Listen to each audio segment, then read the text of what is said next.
முருகன் மற்றும் விநாயகர் ஞானப்பழ கதை. ஒரு நாள் முனிவர் நாரதர் சிவனையும் பார்வதியையும் சந்திக்க கைலாயத்திற்கு வந்தார். அவர்களிடம் ஒரு விசேஷமான ஞானப்பழம் ஒன்று கொண்டு வந்தார். இந்த பழம் மிகவும் மகிமை மிக்கது. அதை ஒரே ஒருவருக்கு தரலாம், இருவரும் பகிர்ந்து கொள்ளக்கூடாது என்று நாரதர் கூறினார். இது பற்றி பரிசு அறிவிக்க சிவபெருமான் மற்றும் பார்வதி தேவி இருவரும் இரு மகன்களுக்கிடையே ஒரு போட்டி வைக்க வேண்டும் என்று முடிவு செய்தனர்.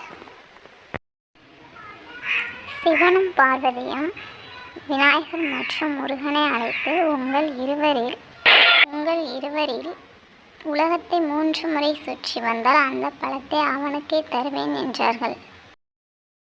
உடனே முருகர் தன் மயிலில் ஏறி உலகத்தை சுற்ற புறப்பட்டார். ஆனால் விநாயகரோ தாயும் தந்தையுமான சிவன் பார்வதியை சுற்றி வந்தார். ஏனெனில் அவர் நினைத்தார், எனது பெற்றோர்தான் உலகங்களின் அடிப்படை, அவர்களை சுற்றினால் 3 உலகங்களையும் சுற்றியதற்கு சமம் என்று தன் பெற்றோர்களை சுற்றி வந்து மாம்பழத்தை அவர் பெற்றார். இதனால் விநாயகர் ஞானப்பழத்தை பெற்றுக்கொண்டார்.